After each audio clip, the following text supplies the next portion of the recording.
In an unprecedented visit, President of the European Commission, Ursula von der Leyen, along with the College of Commissioners from more than 20 countries, is in India, their first visit outside Europe since taking office in December 2024.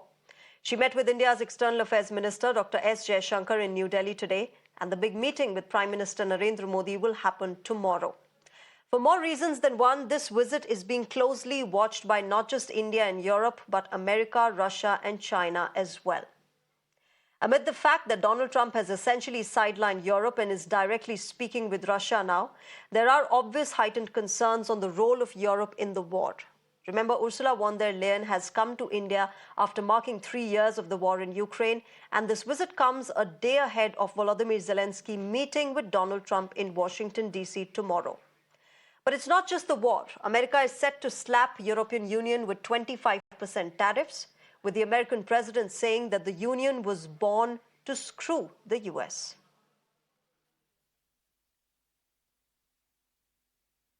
The European Union was formed in order to screw the United States. That's the purpose of it. And they've done a good job of it, but now I'm president.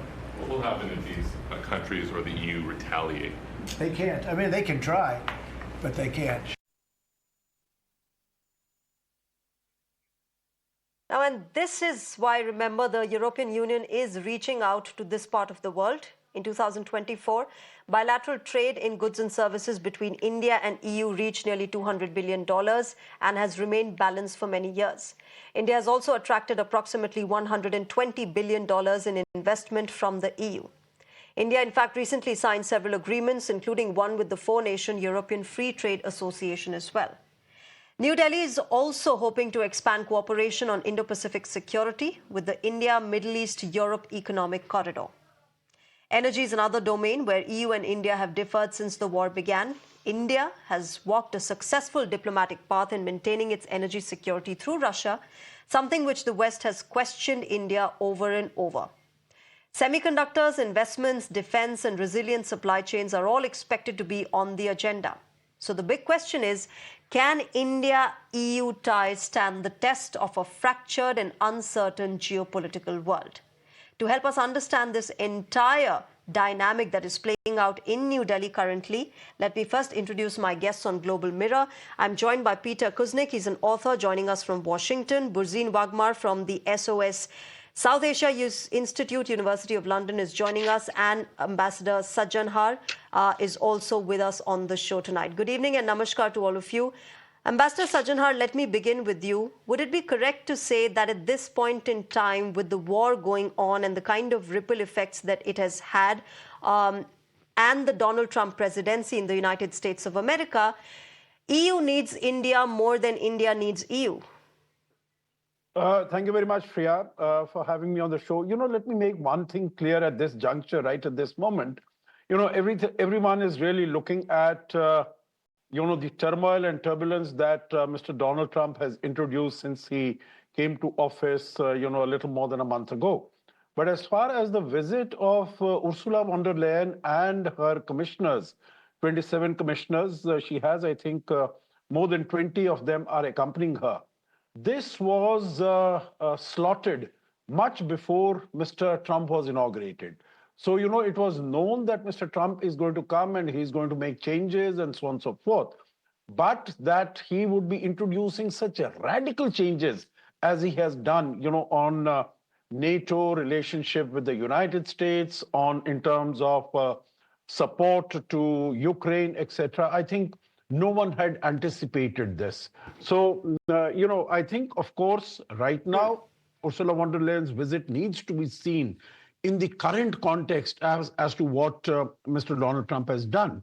But basically, I think there is an inherent strength in the bilateral partnership as far as India and EU are concerned, as you have mentioned yourself and very correctly. They are very significant trading partners. Both of them are very significant investment partners. There is a huge investment from Europe into India and from India into the EU also, countries also. And so, going forward, when we are looking more at reliable supply chains, we are looking at technology, I think both the countries can really work together in a very positive manner. And it is, of course, Sure. Europe is being sidelined by the United States. So, in that context, there is this uncertainty in the world, and both India and the EU can come together to give strength to each other. There are so many complementarities and commonalities between the two of them. And of course, in the area of security in around the world, whether it is the Yeah. Indo-Pacific or the rise of China. So I think there is collaboration between the two countries, between EU and India, is a win-win proposition for both. Sure. Burzine, you want to come in on this? You know, the fact that India's largest trading partner in goods is the European Union, and both sides have increased their trade over the past several years. So obviously, both sides can benefit from each other, considering also the fact that the European Union is seeing some sort of instability in its economies in different countries, and therefore it would want to have, amid all of these heightened tariff threats, that they would want more trade and more stable economies in the continent. Let me state at the outset that although the visit was pre-planned prior to President Trump's pronouncements, it must be said that Europe is looking eastward and not necessarily to China, but to India as a counterbalance. And that must be foregrounded in any discussion of these matters today and tomorrow with the Commission's visit. 6,000 European companies are invested in India as we speak. The European Union constitutes 12.2% of India's composite universal trade. The European Union is India's second largest destination for Indian exports. As the largest trading partner, we are looking at goods currently of 124 billion euros, of which it must be said the European Union is also concomitantly the largest foreign investor in the Indian stock market to the tune of 108.3 billion euros. And that was the goods basket I just referred to just now. But in terms of services, digital services and the like, the European Union has invested, as of fiscal year 2023, a good 59.7 billion euros in India. And all this builds on what has been a incrementally robust relationship. 12 India-EU summits have taken place to date, starting with the first Indo-European Union dialogue, which commenced in 1994 with the common market, as it then was the EEC, so to speak. So much for the economics of it, which will continue to thrive. The question is also the FTA. Now, that has been a sticking point because the Indians make for tough negotiators. The talks have been, I wouldn't say stalled, but they have been in abeyance since they commenced in 2007. Then they went into desuetude and now are being kickstarted since 2022. But I'll come to other aspects later, including the India-Middle East Economic Corridor, which I would like to talk about after your other guest, Shreya. Yeah. Peter, you know, I want to get a sense from you for how Washington is viewing this entire visit. The fact that Donald Trump has come in for a second presidency, he's essentially sidelined Europe's role in the Russia-Ukraine war. He's directly speaking with Russia. So how is, you know, Washington really viewing this entire outreach that Europe is now doing towards India? Are you asking me? Yes, Peter, please go ahead. Clearly, the United States is downplaying its relations with Europe. And the meeting between Trump and Modi was an attempt on India's part to get the United States to back off some of Trump's tariff threats toward India. How long Donald Trump will adhere to that is difficult to tell. Donald Trump is a disruptor. He's turned international relations upside down. He seems to be buddying with Putin at the expense of not only Ukraine and Zelensky, but of the Europeans right now. He's said that he's not going to offer any security guarantees to Ukraine or security guarantees to India if they are to Europe, if they come to Ukraine's defense. So what's happening now is global relations are being turned on their head, and we're in a period of flux right now. So it makes perfect sense for Europe. You said in your opening that Europe looks to India to remain relevant. And that was, I thought, a very important insight into what's happening now. So Europe has traditionally been tied to the United States as its closest allies in the world and opposed generally toward Russia and China. But now, with the Trump administration changing the U.S. relations around the world, all bets are off right now. So it makes sense for everybody to watch out for their own interest and to create the most stable relations possible and seek alternative trade, economic, political, and military alliances, because the United States is a wild card now. Yeah. And Trump is an uncertain ally, not only to India, but to the Europeans and to Ukraine and to others. I think Putin will be making a big mistake if he trusts Trump too much also, because I think Trump could also turn on Russia on a dime if he gets a better deal elsewhere. So the United States right now is not an ally who can be trusted, and people are looking for their own interest to tighten relations elsewhere. Which is why, Europe is perhaps now trying to search for new friends and allies. Ambassador Sajjanhar, in its search for new friends and allies, Europe has come to India.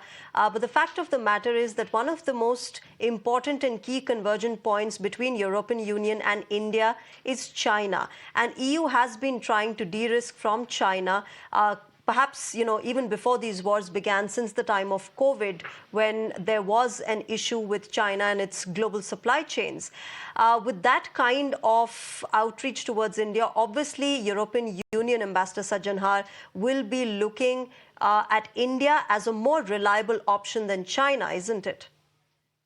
Yeah, I don't know whether I would agree with you when you say that, India is a new friend of the European Union. I think India and the European Union have been very old partners. India was one of the first countries, in the late 1950s when the European Economic Community was established. India was one of the first countries to recognize it and to establish trading relations. And our trading relations have been good, they have been strong, they have been vibrant. As I said, there is convergence of values.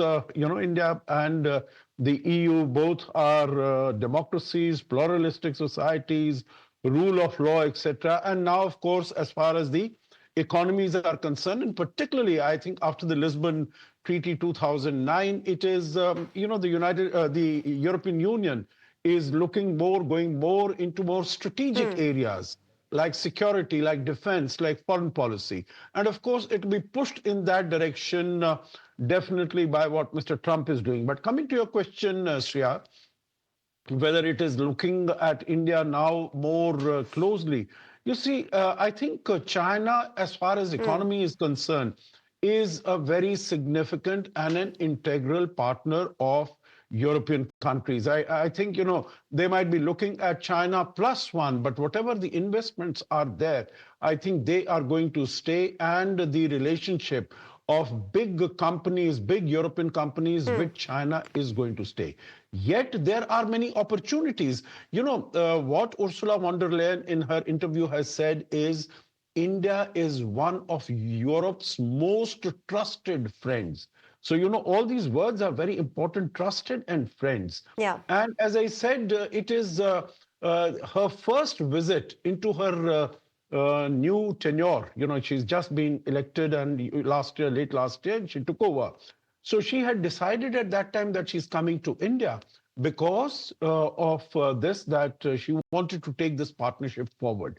But the presence of China and the fact that, the manner in which China has weaponized the supply chains, etc., after COVID-19, and also that it has emerged as a security threat as far as technology is concerned. I think that has forced Europe really to look more positively towards India. That having been said, I'll make one more point that all these new elements we are talking about the India-EU FTA. I was in Brussels. I was the deputy chief of mission when we started the Yeah. negotiations in 2007, and it is already 17, 18 years. The point is that EU keeps on introducing new elements into this. Keeps moving the goalposts, so to say. Right now, it is, in terms of data privacy, it is the carbon border adjustment mechanism, the carbon tax that they want to introduce. So these are things that really sort of, push back. And now we have that it is on FTA, it is on investment, it is on geographical indications. I think we Yeah. really need to do it very quickly, particularly because of the threat coming from the United States, as also the threat from China. So both India and the EU, I think, are well-suited partners to strengthen their partnership relationship and take it forward to higher levels. Shreya. But Master Sajjanhar, and I want Burzine to comment on this. Can the India completely trust the European Union? Yes, we've had a long-standing relationship, but we know how Donald Trump is. He's bizarre. He can go to any lengths, and therefore, if push comes to shove, if the EU has to side with China against Trump, where will India be left? Burzine, you want to comment on this and, of course, talk about IMEC, of what, India and European Union have been trying to do also to counter China? Yeah. First things first, President Trump's capricity aside, it's not a question of taking sides or putting all your eggs in one basket. India won't do that. And I have such a vivid example now to afford you, Shreya, and to Indian viewers at large. When Indian Oil Secretary Pankaj Jain, a few weeks ago, very bluntly said after new sanctions were slapped by Trump on Moscow and Putin on Russian oil tankers coming to Jamnagar and Mundra ports on the west coast of India to Gujarat, that is going to have an adverse effect on these discounted Russian crude sales, which you have been reaping since the onset of the war in February 2022. President Trump also, in January after his inauguration, made it clear to the Europeans that they ought to be purchasing more American oil and gas. Incidentally, India prior to the war was already doing so since October 2017, and India will, make no mistake, start doing that now and go back to its older suppliers like Iraq, now that these new sanctions have been slapped on Russian oil tankers and the shipping lines in question. Yeah. So that's India, what it calls its strategic autonomy that will come into fact. Moving to the India-Middle East Economic Corridor conceived in September 2023, it is important to realize that India and the European Union were founding partners of it, besides the UAE and Saudi Arabia, not to mention France, Italy, and Germany. And it is a counter narrative to the Chinese Belt and Road investment, and also the fact that India will move away from Russia on this aspect because the North-South corridor, which was conceived in 2000, is a corridor to nowhere, as I've published on this topic. The corridor was supposed to run from New Bombay, Nhava Vashi to St. Petersburg via Bandar Abbas, Baku, and Astrakhan. Iran is reeling under sanctions and is a crippled, hemorrhaging economy, not to mention the instability out there. Then there's the question of Armenia, which has not even laid down rail lines in the last 20 odd years and locked in conflict with Azerbaijan. The Russian economy is in tailspin. So India cannot bank on the North-South corridor. It can, despite current disturbances in Israel as such and with the Hamas war, it still is something to be said with its large trading agreements with the GCC and particularly with the EU, when this corridor, the IMEC corridor, which starts again from New Bombay Vashi, going to Jebel Ali and Khalifa Port Abu Dhabi, onwards to Haifa, Okay. Piraeus, Greece, Rome, and Marseille, France. Peter, the fact that Donald Trump has said that 25% tariffs is what he's thinking of slapping against the European Union. Yes, he's been talking about tariff since he's assumed presidency. But the fact of the matter is that once countries start countering those tariffs with reverse tariffs, it is only going to impact the American citizen. It's not as if the American economy will really suddenly boost up due to all of these tariffs that Donald Trump is slapping against countries. Well, that's absolutely true. If you look at what Trump's policies have been so far, they're basically cutting services and assistance to poor people and working class people in the interest of tax cuts for the very, very wealthy. He's talking about $3.5 trillion in tax cuts. Those are going to go to the wealthiest Americans. What we're seeing already in the United States is a lot of resistance to Trump's policies. And these trade war, these tariffs are going to hurt American consumers. So I think Trump is going to have a very, very brief honeymoon, Trump and Musk together, and the opposition is growing.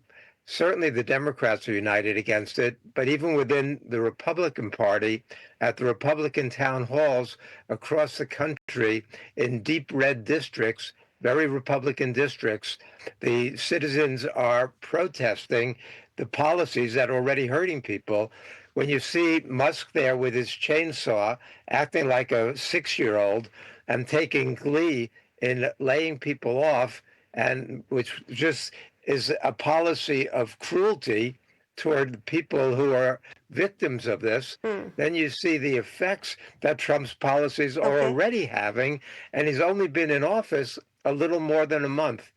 So I think that the current situation is going to change quickly. It's not a stable situation now, but it's wise for people to look for alternatives, because Trump will at least control two houses and pretty much the Supreme Court, as well as the executive branch, for another 2 years. So people are going to have to put up with a new kind of instability from the United States, both internally and externally. And India, with its longstanding policy of neutrality, of not being closely tied to one bloc instead of the other bloc, has been a very wise player in terms of global geopolitics. And it's got close ties with Russia. It's improving its relationship with China, trying to resolve some of those tensions, bolstering its ties to Europe. India is a very strong player. It's projected to be the third largest economy by 2030. So, of course, everybody wants to have good relations and closer ties with India at this point. So what's happening makes a lot of sense for the Europeans to be going over there and trying to improve relations. You know, the Europeans want lower tariffs on cars, lower tariffs on wine, lower tariffs on whiskey, as well as other goods. And the Indians want to improve their ties with Europe as well. So that makes a lot of sense right now for India to be hedging its bets, for the Europeans to be hedging their bets. And hopefully the United States will wake up rather than be on this very destructive path that we see Trump embarking on in most areas. While what he's doing in terms of Ukraine might make sense, and his calls for cutting military spending and cutting nuclear arms makes a lot of sense, but the rest of his policies seem to be totally out of whack. Okay, so we'll have to wait and watch how Trump moves forward and how it impacts the entire world. And because India stands at such a crucial juncture, I think India will have to be very, very wise when it really barters with different countries as far as trade ties are concerned. And because we are so important in the geostrategic, this entire dynamic, that we need to be very smart in trying to get our way around what we want. I'll have to leave it there. Ambassador Sajjanhar, Burzine and Peter Kuznick, thank you very much to all of you three gentlemen for joining us and sharing your perspective on the show. With that, ladies and gentlemen, it's a wrap on this broadcast. News and updates will continue on Mirror Now. Thank you very much for joining us at the moment. Up next is Ritanshu Bhattacharya with Beyond the Headline.